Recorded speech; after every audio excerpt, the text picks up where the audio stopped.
നമസ്കാരം. ഇതിലെ കഥയും കഥാപാത്രങ്ങളും ആരുമായി ബന്ധമുള്ളതല്ല. നമ്മളെന്ന് പറയുന്നത് ഒരു ബിസിനസ്സുകാരൻ്റെ കഥ.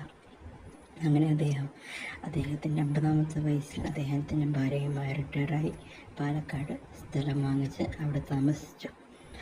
അദ്ദേഹം താമസിക്കുന്ന സ്ഥലത്തിനടുത്തുള്ള ദേവാലയങ്ങൾ, ലൈബ്രറി എല്ലാത്തിനും അദ്ദേഹം പൈസകൾ ദാനം ചെയ്യുകയും അതിലൂടെ തൻ്റെ കർത്തവ്യങ്ങൾ ഓരോന്നോരോന്നായി അദ്ദേഹം ചെയ്തു കൊടുത്തുകൊണ്ടിരിക്കുന്നു.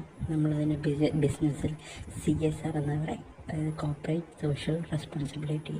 അതൊരു കമ്പനികൾ ചെയ്യേണ്ട ജോലിയാണ്. പക്ഷേ ഇത് അദ്ദേഹത്തിൻ്റെ പേഴ്സണൽ ലൈഫിൽ ഒരു റിട്ടയറായ സമയത്ത് കൊണ്ട് അദ്ദേഹം കൊടുത്തതാണ്.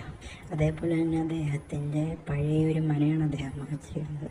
അവിടെ അദ്ദേഹം കൺവേർട്ട് ചെയ്ത് മറ്റുള്ളവർക്കും, അതായത് അദ്ദേഹത്തിനെ കാണാൻ പറ്റുന്ന അതിഥികൾക്കും അല്ലാത്തവർക്കും താമസിക്കാൻ പറ്റുന്ന രീതിയിലുള്ളൊരു മനയാണ് അദ്ദേഹം വാങ്ങിച്ചിരിക്കുന്നത്. തീർത്തും റിനോവേറ്റ് ചെയ്തിട്ടാണ് അദ്ദേഹത്തിൻ്റെ ഫാമിലി അങ്ങോട്ട് മാറിയത്.